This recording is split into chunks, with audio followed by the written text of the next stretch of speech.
Boris Johnson is accused of telling aides he would rather let coronavirus rip than impose a second lockdown in the latest allegation levelled at the Prime Minister.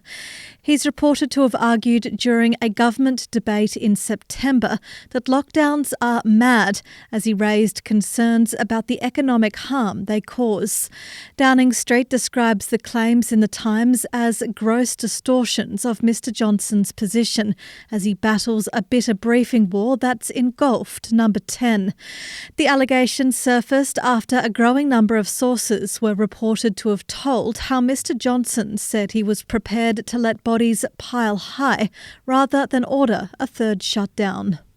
Meanwhile, the Prime Minister's refurbishment of his Downing Street flat will be reviewed by the top civil servant amid suggestions the Conservative Party made an initial payment for the extensive work. Cabinet Secretary Simon Case says the PM asked him to look into the matter after former aide Dominic Cummings said Mr Johnson wanted donors to secretly pay for the work in a move which would have been unethical, foolish and possibly illegal.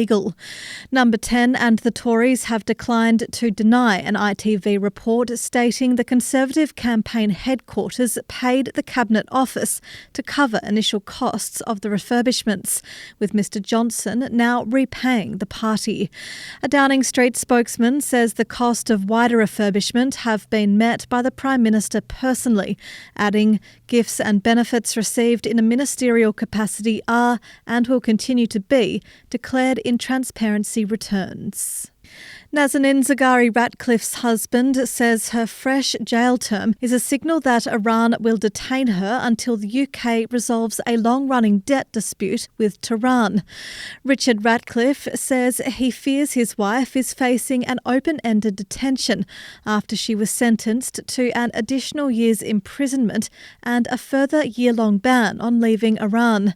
Mr Ratcliffe says the development hit them hard, with the British-Iranian charity worker having already completed a 5-year sentence on widely denied allegations levied by Iranian authorities. Her lawyer says she received the second sentence on a charge of spreading propaganda against the system for participating in a protest in front of the Iranian embassy in London in 2009. The White House says the US will begin sharing its entire pipeline of vaccines from AstraZeneca once the jab clears federal safety reviews. As many as 60 million doses are expected to be available for export in the coming months. The move greatly expands on the Biden administration's action last month to share about 4 million doses of the vaccine with Mexico and Canada. The AstraZeneca vaccine is widely in use around the world, but not yet authorised by the US Food and Drug Administration.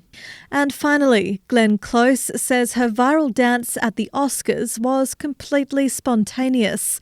The 74-year-old actress provided one of the night's more memorable moments after dancing to Debut, a 1988 track from funk band Experience Unlimited. The song wasn't nominated, but Close, who was a nominee, was able to provide chapter and verse on the track, much to the audience's surprise.